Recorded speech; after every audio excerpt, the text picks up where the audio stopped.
जय हिंद दोस्तों, अगर आप एक एनआरआई यानी कि नॉन रेजिडेंट इंडियन हैं, मतलब आप भारत के नागरिक थे लेकिन अब आउट ऑफ इंडिया में रह रहे हैं, चाहे आप जॉब कर रहे हैं, चाहे बिजनेस कर रहे हैं, चाहे स्टडी कर रहे हैं, तो आप इंडिया में एनआरआई कहलाते हैं। दोस्तों अनफॉर्चुनेटली आपके ऊपर थोड़े से स्ट्रिक्ट, थोड़े से हार्श रूल लागू हो जाते हैं। हालांकि इंडिया के अंदर जो व्यक्ति रहता है उसे 12 लाख तक की इनकम पर कोई भी टैक्स नहीं देना होता है, लेकिन जो एनआरआई है उसको सिर्फ 4 लाख की छूट मिलती है, वो भी नॉर्मल रेट के ऊपर ही मिलेगी। दोस्तों बहुत सारे लोग कंफ्यूज हो जाते हैं, हम किसी कंट्री के जब भी यार हो जाएंगे, सिटीजन हो जाएंगे, जब भी हम एनआरआई कहलाएंगे। ऐसा नहीं होता है, सिर्फ नंबर ऑफ डेज के जो आपके डेज होते हैं उसके हिसाब से ही आप एनआरआई कहलाते हैं। तो दोस्तों अगर आप एक एनआरआई हैं, आईटीआर 1 का फॉर्म नहीं भर सकते हैं, आईटीआर 4 का फॉर्म नहीं भर सकते हैं। अगर आपकी इन्वेस्टमेंट है, लॉटरी, गेमिंग, क्रिप्टो की इनकम है, लॉन्ग टर्म, शॉर्ट टर्म के अंदर काम किया तो आईटीआर 2 का फॉर्म भरना पड़ेगा। इंट्राडे, एफ&ओ कोई भी बिजनेस का काम किया, आईटीआर 3 का फॉर्म भरना पड़ेगा। तो आज की इस वीडियो के अंदर हम आपको आईटीआर 2 का फॉर्म भर के बताएंगे, जहां पर आप अपनी लॉटरी, गेमिंग, क्रिप्टो, किसी भी तरह की फॉरेन इन्वेस्टमेंट को कैसे शो करना है उसके बारे में डिटेल में जानेंगे। फिर भी दोस्तों गलत आईटीआर भरने से अच्छा है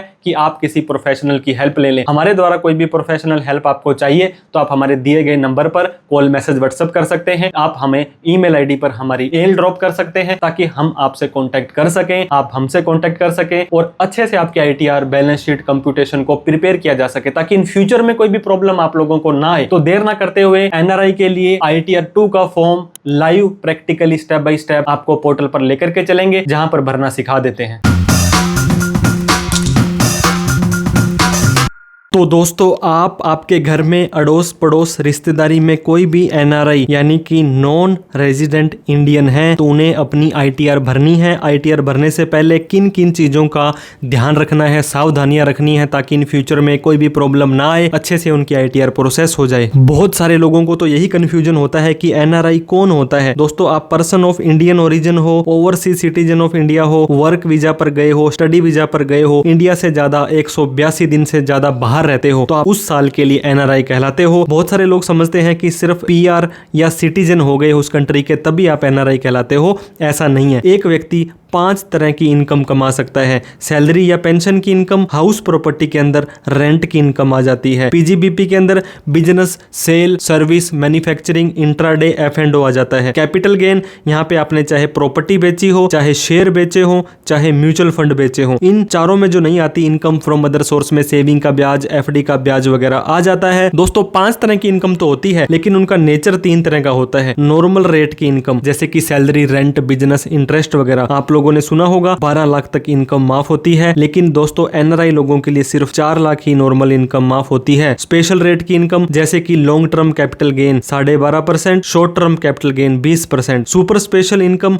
लॉटरी, गेमिंग, क्रिप्टो 30%। यहाँ पर ना तो 12 लाख माफ होगी ना ही 4 लाख रुपए माफ होगी। और दोस्तों जो आईटीआर फाइलिंग है ये सेल्फ पोर्टल पर भरी जाती है। किसी भी तरह के चार्टर्ड अकाउंटेंट की जरूरत आपको तब तक नहीं होती है जब तक कि आपको अपनी टैक्स ऑडिट नहीं करानी है। तो आप किसी सीए से, किसी टैक्स प्रोफेशनल की हेल्प ले सकते हैं। बहुत तरह की चीजें आपको आईटीआर भरने से पहले ध्यान देनी होती है। नए नए रूल, नई नई अपडेट आती रहती है। जिस तरह की इनकम उसी तरह का आईटीआर का फॉर्म होता है। दोस्तों आईटीआर 1, 2, 3, 4 नॉर्मल तो यही होता है। 5 नंबर पार्टनरशिप फर्म वगैरह के लिए, 6 नंबर कंपनी के लिए, 7 नंबर ट्रस्ट सोसाइटी एनजीओ के लिए होता है। तो दोस्तों सिंपल इनकम है तो बेसिक आईटीआर का फॉर्म है, लेकिन बेसिक आईटीआर 1 है वो एनआरआई के लिए ऊपर एप्लीकेबल नहीं होती है। आईटीआर 4 एनआरआई के लिए एप्लीकेबल नहीं होती है। दोस्तों आईटीआर 2 का फॉर्म भरना पड़ेगा अगर आपकी एनआरआई की इनकम आ रही है और आप बिजनेस की इनकम भी कर रहे हैं, इंट्राडे, एफ&ओ भी कर रहे हैं, तो आईटीआर 3 का फॉर्म आप लोगों को भरना पड़ेगा। आईटीआर भरने की क्या लिमिट है दोस्तों? नॉर्मल रेट की इनकम है वो तो 4 लाख के बाद आईटीआर भरना है, लेकिन स्पेशल या super special income, lottery, gaming, crypto, dividend,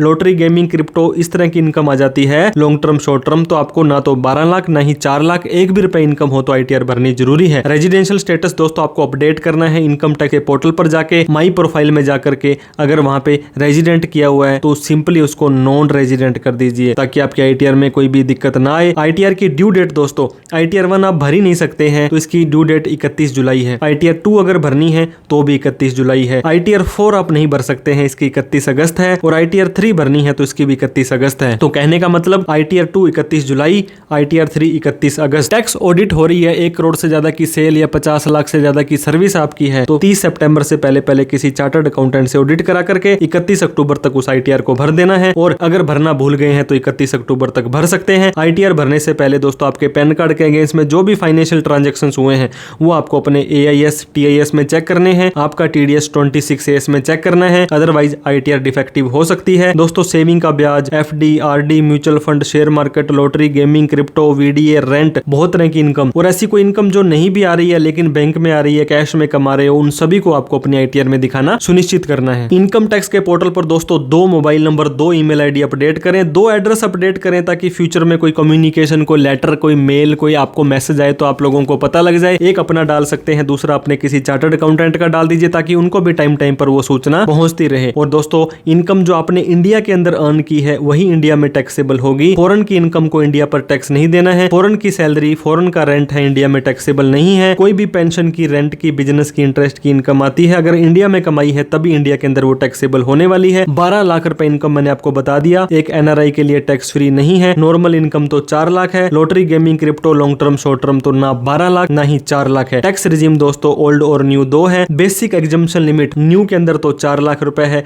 और ओल्ड में 2.5 लाख रुपए है। ना ही 87A की रिबेट मिलेगी। तो आप 4 और 2.5 में से किस में जाना चाहेंगे? तो बट ऑब्वियस सी बात है 4 में जाना चाहेंगे। सीनियर सिटीजन को कोई बेटर यहाँ पे बेनिफिट नहीं मिलेगा तो हमेशा ही आपको न्यू टैक्स रिजीम में जाना चाहिए। जैसे आप ITR भर देंगे, आपके ITR भरने के बाद आप प्रोसेसिंग का वेट करें। इंटीमेशन 143(1) के अंदर आएगा, आपकी मेल पर आएगा। ब्लू कलर के अंदर आया है, ना तो रिफंड है ना ही डिमांड है। ग्रीन में आया है तो कोई TDS आपका रिफंड आ गया है। रेड में आया है तो दोस्तों एक खतरे का निशान है, आपने अच्छे से ITR को नहीं भरा था। तो गलत ITR भरने से अच्छा है किसी टैक्स प्रोफेशनल की हेल्प भी ले सकते हैं।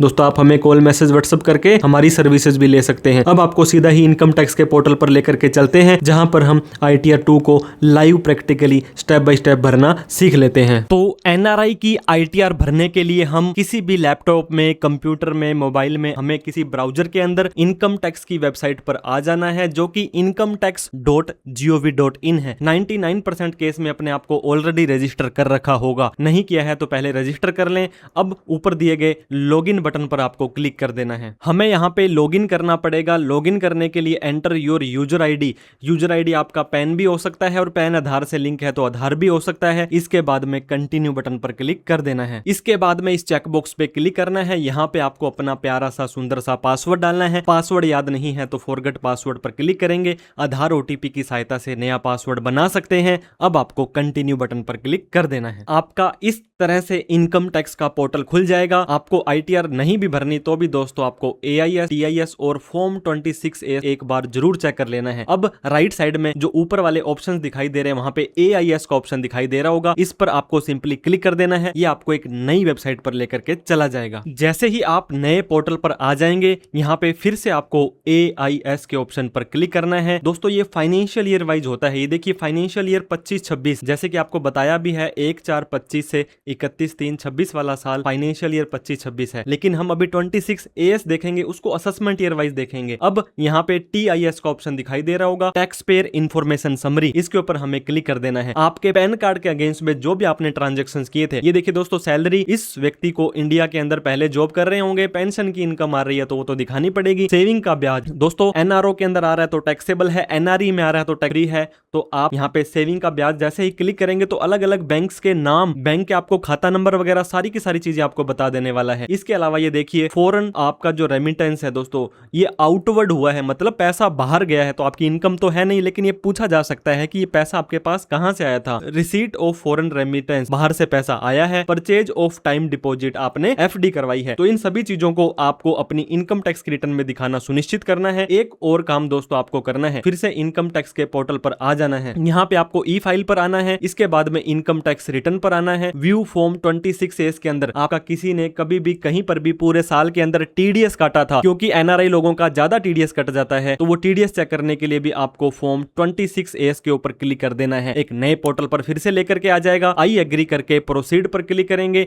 नीचे दिए गए view tax credit form 26A पर आप लोगों को क्लिक कर देना है। यहाँ पे असेसमेंट ईयर 26-27 दोस्तों AIS TIS में तो फाइनेंशियल ईयर 25-26 था। यहाँ पे असेसमेंट ईयर 26-27 HTML और व्यू डाउनलोड के ऊपर क्लिक कर देना है। इस इस फॉर्म को आप एक्सपोर्ट एज पीडीएफ के तौर पर सेव भी कर सकते हैं। यहाँ पर पार्ट 1 के अंदर आप देख सकते हैं detailed of tax deducted at source के अंदर यहाँ पे नेम आ रहे हैं दोस्तों, इन डिडक्टर्स ने आपका यहाँ पे टीडीएस काटा है, इतनी इनकम आपको दी है और यहाँ पे इतने रुपए का टैक्स भी आप लोगों का काटा है। तो आप क्या करेंगे, जैसे ही किसी प्लस के निशान पर क्लिक कर देंगे, यहाँ पर आपका जो सेक्शन है दोस्तों 195 आ रहा है। आप लोगों को पता होगा वैसे तो पेंशन और सैलरी का 192 होता है, लेकिन एनआरआई के लिए 195 195 होता है। आप किसी और सेक्शन में भी प्लस का निशान क्लिक करेंगे 195 ही आप लोगों को दिखाने वाला है, क्योंकि ये एनआरआई का केस है।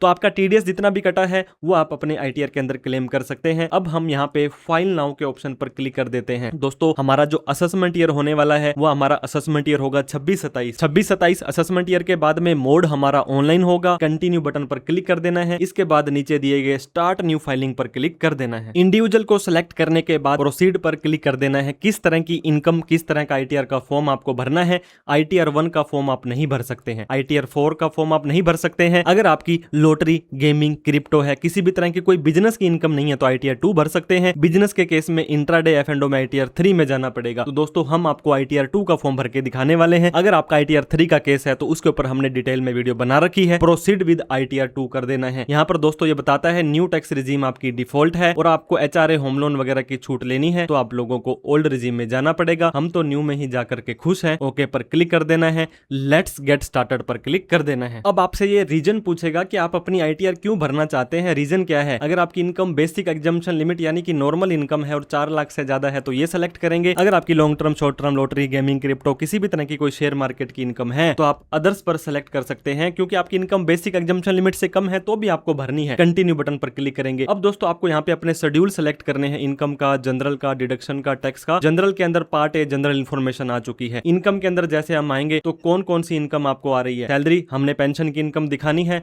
हाउस प्रॉपर्टी दोस्तों रेंटल की इनकम। यहाँ पर शॉर्ट टर्म कैपिटल गेन के लिए ये, लॉन्ग टर्म कैपिटल गेन के लिए ये, schedule VDA, virtual digital asset, crypto currency के लिए अंदर दोस्तों ये आ जाएगा। अदर सोर्स में आपका सेविंग वगैरह का ब्याज आ जाएगा। इसके अलावा दोस्तों ये जो फॉरेन सोर्स ऑफ इनकम होती है या इस तरह की आपकी जो इनकम है ये नॉन रेजिडेंट के केस में अवेलेबल होती है, तो आप इसे सेलेक्ट करेंगे। डिपेंड करता है केस टू केस के ऊपर। नीचे आ जाएंगे, डिडक्शंस और एग्जम्पशंस कुछ नहीं मिलेगी। टैक्स के अंदर दोस्तों इसोप आ रहा है, इसको भी आप यहाँ पे अनटिक करके कंटिन्यू बटन पर क्लिक कर देना है। इसके बाद में आपको दोस्तों कंटिन्यू ना करके स्किप क्वेश्चंस करना है, क्योंकि बिना मतलब के सवाल आपसे पूछे जा सकते हैं। अब आपको यहाँ पे बता रहा है कि आईटीआर, अभी आपने जो अपना AIS TIS 26S देखा था वहां से कुछ डेटा हम उठा करके लेकर के आ चुके हैं।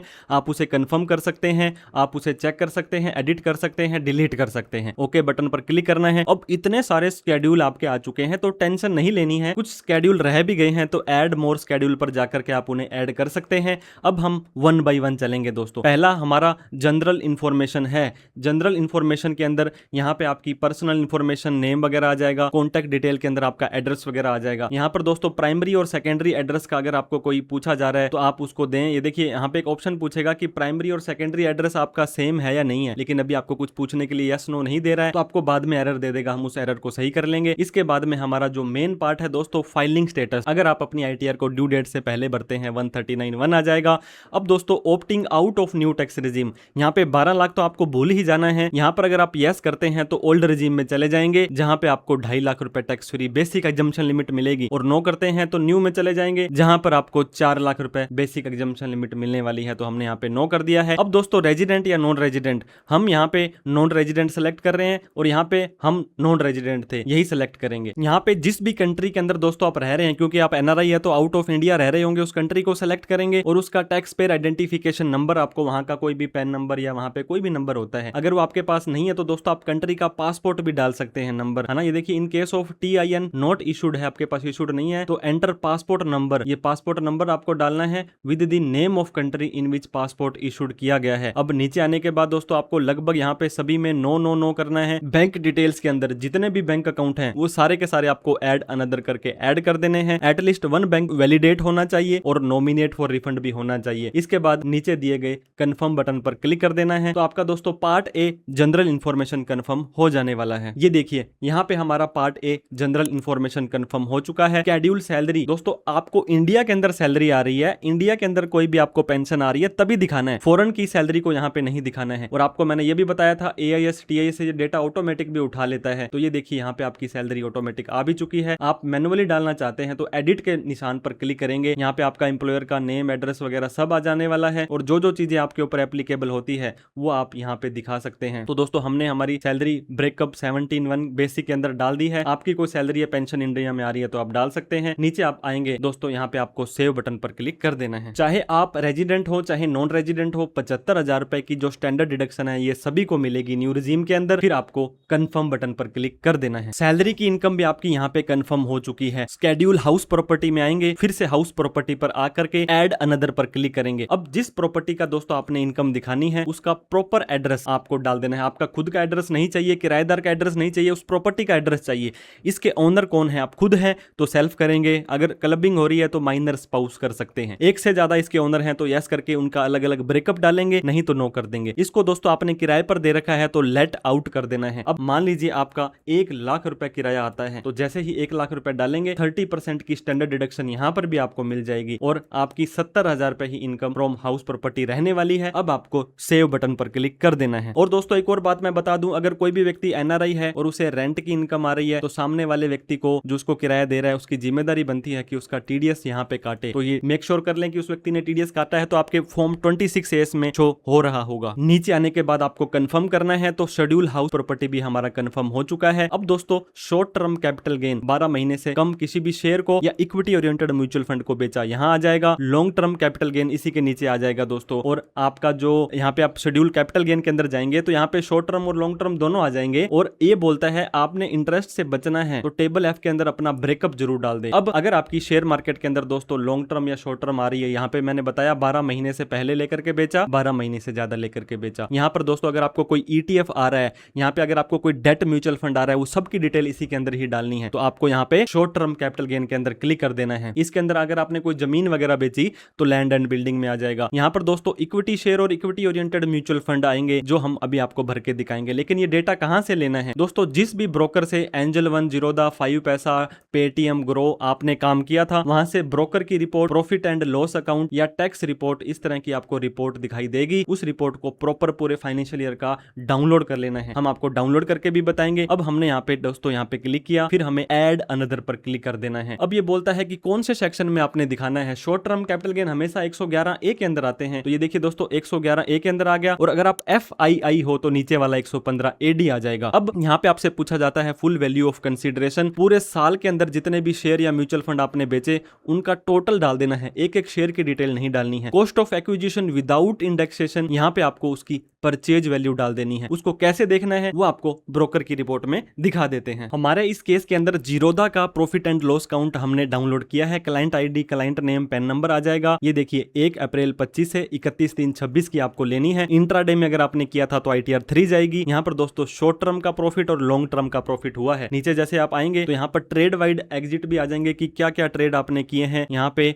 इक्विटी का, डिविडेंड का, बहुत तरह के ऑप्शन आते हैं, लेकिन हम सिर्फ लॉन्ग टर्म शॉर्ट टर्म पर ही फोकस करेंगे। अब यहाँ पर देख सकते हैं शॉर्ट टर्म ट्रेड्स आ रहे हैं। अब आपको क्या करना है, बाय वैल्यू और सेल वैल्यू इनका सिर्फ और सिर्फ टोटल लगाना है, तो आपका ये रियलाइज्ड प्रॉफिट या लॉस है वो आ जाएगा। सभी शेयर्स का मिलाकर के करना है। नीचे आएंगे, अगर एक्सेल की थोड़ी सी भी जानकारी है, नहीं भी है तो कोई टेंशन नहीं है, आप इसका टोटल लगा दीजिए। तो यहाँ पर आप देखेंगे कि हमने इतने रुपए के शेयर दोस्तों 15,02,000 इतने रुपए के बेचे थे और 14 लाख के खरीदे थे, तो 39,110 रुपए का हमें प्रॉफिट हुआ है। ये दोनों चीजें हमें हमारे उस इनकम टैक्स के पोर्टल पर डाल देनी है। तो जैसे ही हमने यहाँ पे सेल वैल्यू, परचेज वैल्यू डाली, ये कैपिटल गेन 39,110 का ऑटोमेटिक हमारा आ चुका है। अब हमें सेव बटन पर क्लिक कर देना है, क्योंकि इसके ऊपर आपको फ्लैट 20% टैक्स देना पड़ेगा। इस चीज का आपको ध्यान रखना है। इसके अलावा भी कोई और शॉर्ट टर्म कैपिटल गेन की इनकम हुई है दोस्तों आपकी, यहाँ पर नीचे आ जाना है। ये देखिए फॉर नॉन रेजिडेंट जो कि नॉट बिंग FFI है, उसने कोई डिबेंचर्स वगैरह सेल किए हैं। नॉन रेजिडेंट ने सिक्योरिटीज अदर देन ऊपर की शेयर की है ना, एनी अदर।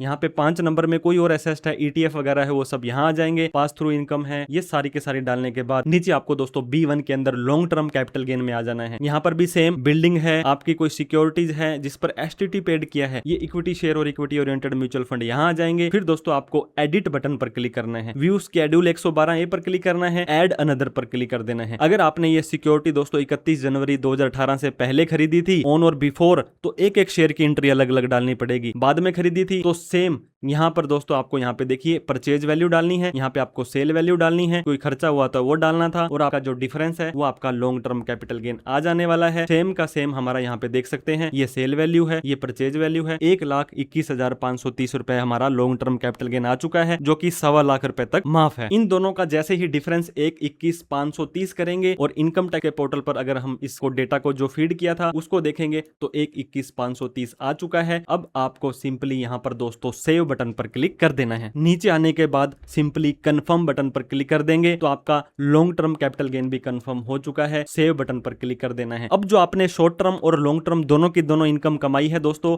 उसको यहाँ पे पहले तो आप ये अमाउंट अपना कंफर्म कर लीजिए। एक का तो 39,110 है और एक तो 21,530 है। लास्ट के अंदर आएंगे, टेबल एफ का एरर आपको बाद में ना मिले इसलिए यहाँ पर जो टेबल एफ आ रहा है इसके अंदर आपको सिंपली यहाँ पे क्लिक कर देना है। क्लिक करने के बाद यहाँ पर आपको डालना है दोस्तों क्वार्टर वाइज। ये देखिए कौन कौन से क्वार्टर में कौन कौन सी इनकम आपकी हुई है। अगर आपको नहीं पता है कौन सी हुई है तो सिंपली ये देखिए 20% आपका कैपिटल गेन है वो आप फर्स्ट क्वार्टर में यहाँ पे 39,110 डाल दिया गया, और 12.5% वाला जो लॉन्ग टर्म कैपिटल गेन है वो आपको यहाँ पे डाल देना है, ताकि बाद में आपको एरर ना दे। इसका क्वार्टर वाइज ब्रेकअप डालना मैंडेटरी होता है। हमने दोनों लॉन्ग टर्म कैपिटल गेन डाल करके कंफर्म बटन पर क्लिक कर देना है तो हमारा शेड्यूल कैपिटल गेन है वो कंफर्म हो जाएगा। इसके बाद में शेड्यूल वीडीए, अगर आपने कोई क्रिप्टो करेंसी में कोई भी गलती से काम कर लिया इस पर आपको क्लिक करना है। फिर शेड्यूल एफ के अंदर फिर ये डालना है दोस्तों, वहां पर भी एक ऑप्शन आता है 30% का। अब आपको यहाँ पे कितनी तारीख को क्रिप्टो खरीदा था, कितनी तारीख को बेचा था, कितने का खरीदा था, कितने का बेचा था। दोस्तों हर एक एंट्री को अलग अलग डालना है। प्रॉफिट वाली एंट्री पर 30% का टैक्स है, और लॉस, इसमें कहावत भी है कि प्रॉफिट हुआ तो हिस्सा हमारा, लॉस हुआ तो सारा तुम्हारा। तो ये आप डाल करके कंफर्म बटन पर क्लिक करेंगे। शेड्यूल वीडीए कंफर्म हो चुका है। अब अदर सोर्स की इनकम दोस्तों,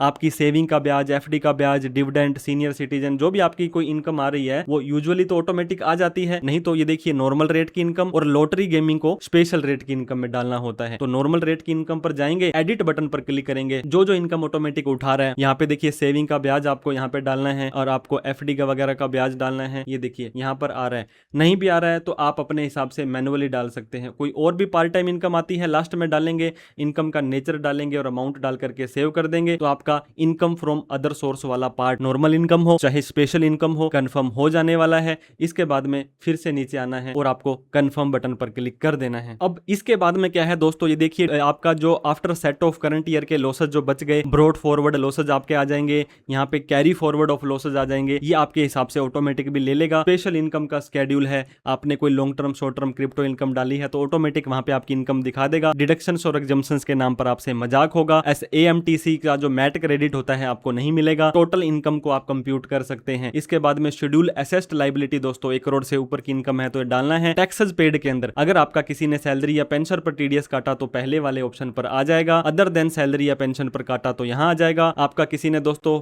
फॉर्म 16C और B आया, किसी ने को TCS कलेक्ट किया, ITR भरते समय दोस्तों आपका टैक्स पेबल आ गया तो भी टेंशन नहीं लेनी है। इसी वीडियो के अंदर आपको हमारे जो डिस्क्रिप्शन में आई बटन पर आपको मिल जाएगा कि आपको अपना सेल्फ असेसमेंट टैक्स कैसे भरना है। सेल्फ असेसमेंट टैक्स भरने के बाद वो चालान की डिटेल आपको यहाँ पे डालनी होती है। और दोस्तों अदर देन सैलरी पर जो भी TDS आपका कटा है, यहाँ पर अगर आपको कोई भी एरर देगा तो जैसे कि मान लीजिए एक के ऊपर क्लिक करते हैं और ऊपर जाकर के एडिट पर क्लिक करते हैं तो आपको ये ईयर ऑफ डिडक्शन पूछ सकता है या इनकम का हेड पूछ सकता है। अगर नहीं आ रहा है तो नॉट एप्लीकेबल। ये देखिए कोई इशू वाली बात नहीं है। तो अलग अलग एरर अलग अलग डिडक्शंस के दे सकता है, उसको आप देख लीजिए। फिर आपको कंफर्म बटन पर क्लिक कर देना है। नीचे part B TTI, total taxable income, हमारी लायबिलिटी कितनी बनती है वो सारी की सारी दिखा देगा। 18,000 का टैक्स बनता है दोस्तों, उसके ऊपर सरचार्ज बनता है। ये आपका हेल्थ एंड एजुकेशन सेस बनता है, वो क्रिएट कर देगा। अब प्रोसीड टू वेरिफिकेशन के ऊपर क्लिक कर देना है। जो भी ITR आपने भरी है उसके अंदर कोई कमी पेशी तो नहीं छोड़ी है। ऊपर आपके नाम के आगे एक जो चेक बॉक्स आएगा उस पर क्लिक कर देना है। इस फॉर्म को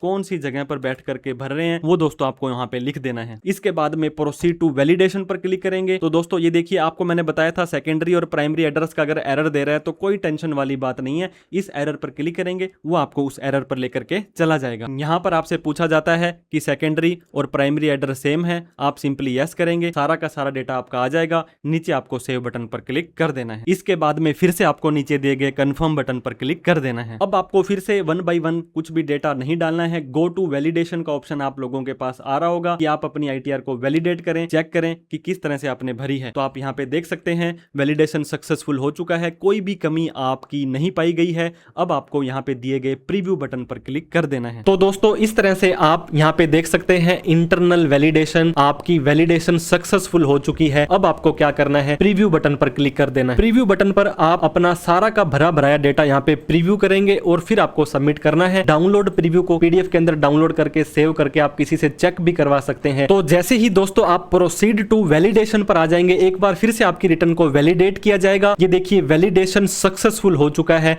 अब आपको क्या करना है, लास्ट स्टेप पर आ जाना है जो कि प्रोसीड टू वेरिफिकेशन है। आईटीआर को वेरीफाई करना बहुत मैंडेटरी हो जाता है। अब यहाँ पे भी आपको 3 ऑप्शन दिए जा रहे हैं। हैंड टू हैंड अभी इसे ई वेरीफाई कर दो, ये रेकमेंड भी करते हैं। आधार ओटीपी, बैंक ईमीसी या डीमैट ईवीसी से कर सकते हैं। आप इसे बाद में भी कर सकते हैं 30 दिन के अंदर अंदर, या इस साइंड कॉपी को अगर आपके आधार ओटीपी वगैरह कुछ नहीं आ रहा है तो 30 दिन के अंदर अंदर आप इसे भेज सकते हैं। हमने दोस्तों ई वेरीफाई नाउ वाले ऑप्शन पर क्लिक करके कंटिन्यू बटन पर क्लिक कर देना है। अब यहाँ पे फिर से आपके पास ये देखिए आधार ओटीपी, आपके पास डिजिटल सिग्नेचर, ईवीसी, बैंक का, डीमैट का, बहुत तरह के ऑप्शन आ रहे होंगे। आपको पहले ऑप्शन पर दोस्तों क्लिक कर देना है कि मैं आधार ओटीपी वाले ऑप्शन से अपना वेरीफाई करना चाहता हूं। फिर आपको कंटिन्यू बटन पर क्लिक कर देना है। आई एग्री पर क्लिक करके जनरेट आधार ओटीपी कर देना है। आपके आधार कार्ड में दोस्तों 6 डिजिट का एक जो मोबाइल नंबर दिया गया है उस पर 6 डिजिट का एक ओटीपी चला जाएगा, वो ओटीपी आपको यहाँ पे डाल देना है। तो जैसे ही आधार ओटीपी डालने के बाद आप दोस्तों यहाँ पे वैलिडेट बटन पर क्लिक करेंगे, आपका आधार ओटीपी सही होगा तो आपको लास्ट एक और मैसेज पूछेगा, कंफर्म सबमिशन ऑफ रिटर्न। क्या सच में आप इस रिटर्न को सबमिट करना चाहते हैं? बाद में इसे आप मॉडिफाई नहीं कर पाएंगे। हालांकि कुछ गलती आपसे हो गई है तो आप इसे रिवाइज कर सकते हैं, कोई दिक्कत वाली बात नहीं है। अब आपको क्या करना है, फाइनली सबमिट बटन पर क्लिक कर देना है। तो अब यहाँ पर देखिए दोस्तों सबमिटेड सक्सेसफुली हो चुका है, कोई एरर नहीं है, आपकी आईटीआर लग चुकी है, बहुत बहुत बधाई हो। अब आपको प्रोसीड बटन पर क्लिक कर देना है। जैसे ही प्रोसीड बटन पर क्लिक करते हैं ये बोलता है कि इस मोबाइल नंबर पर और इस मेल आईडी पर आपको हमने मैसेज भेज दिया है, मेल कर दी है, और जब भी आपकी आईटीआर प्रोसेस होगी कोई भी आगे के इंटीमेशन होंगे आपको इस पर आते रहेंगे। अब डैशबोर्ड पर भी जा सकते हैं और आईटीआर की रिसीट को डाउनलोड भी कर सकते हैं। जैसे ही डाउनलोड रिसीट पर क्लिक करेंगे आपकी आईटीआर का एक्नॉलेजमेंट डाउनलोड हो जाने वाला है। और इस तरह से दोस्तों आप यहाँ पे देख सकते हैं असेसमेंट ईयर आपका आ जाने वाला है, आपका पेन, आपका नेम, आपका एड्रेस, आपका स्टेटस, कौन से सेक्शन में भरी है, कितनी इनकम आप लोगों ने दिखाई है, ये सारा का सारा डेटा आप अपनी आईटीआर में दिखा सकते हैं। तो दोस्तों आपको आईटीआर से रिलेटेड फिर भी कोई प्रोफेशनल हेल्प चाहिए तो आपके लिए हमेशा हम अवेलेबल हैं। 88 750 42,000 पर आप हमें कॉल, मैसेज, व्हाट्सएप कर सकते हैं। इनकम टैक्स एक्ट 2025 के ऊपर आईटीआर फाइलिंग का बहुत प्यारा सा एक कोर्स आप लोगों के लिए हम लेकर आए हैं, जो www.csumitsharma.com या प्ले स्टोर पर आप CS Sumit Sharma app download करके उसे एक बार प्लीज चेकआउट करें। जितने रुपए में आप किसी से आईटीआर भरवाएंगे उससे कम में आप अपनी आईटीआर भरना भी सीख जाएंगे और टैक्स की बारीकियों को भी समझ जाएंगे। वीडियो अच्छी लगी हो तो लाइक करें, अभी तक हमें सब्सक्राइब नहीं किया है तो सब्सक्राइब करके हमारा हौसला भी बढ़ा दें। कोई डाउट, क्वेरी, क्वेश्चन हो तो कमेंट करके पूछ सकते हैं। Thank you so much for watching this video. जय हिंद, जय भारत।